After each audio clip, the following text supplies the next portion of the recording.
Hello guys, welcome to my channel. Today I gonna answer my friends' questions. They asked me why I become a born again Christian, and my answer really is simple. I became a born again Christian because I want to see the kingdom of God. Because in the Bible says in John 3:1-2, it reads like this: There was a man of the Pharisees named Nicodemus, a ruler of the Jews. The same came to Jesus by night and said unto him, Rabbi, we know that thou art a teacher come from God, for no man can do these miracles that thou dost except God be with him. Jesus answered and said unto him, Verily, verily, I say unto thee, except a man be born again, he cannot see the kingdom of God. So you see, the Bible says you must be born again in order for you to see the kingdom of God. So, you want to see the kingdom of God? You must be born again also. John 3:5 says also, Verily, verily, I say unto thee, except a man be born of water and of spirit, he cannot enter into the kingdom of God. So, there again, you must be born again, and born again in spirit. And what it means, being born again in spirit means accepting Lord Jesus Christ as Lord and Savior. See? So if you want to see or if you want to enter the kingdom of God, be born again. Okay? Galatians 2:20, I am crucified with Christ.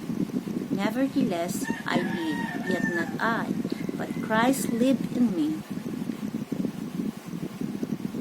The life which I now live in the flesh, I live by the faith of the Son of God, who loved me and gave himself for me. So you see, if you accept Lord Jesus Christ as Lord and Savior, His Spirit lives in you.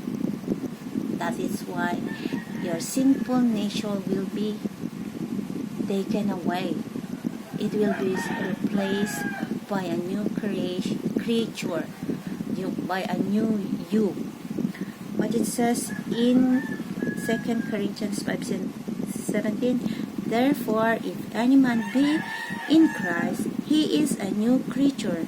All things are passed away. Behold, all things become. So if you become born again, you become a new creature. That sinful nature in you is being replaced by a new spirit, that spirit of Christ that lives in you.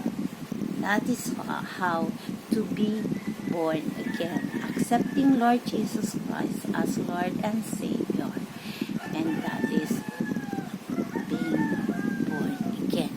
So if you want to accept Him as Lord and Savior, you pray with me now, accept Him as Lord and Savior. Father God in heaven, I am a sinner. Forgive me for all my sins. I ask Lord Jesus Christ to come into my life. I accept Him as my Lord and Savior. Thank you for writing my name in the book of life. Jesus Christ, please live within me. Be my Lord and Savior. In your name I pray. Amen.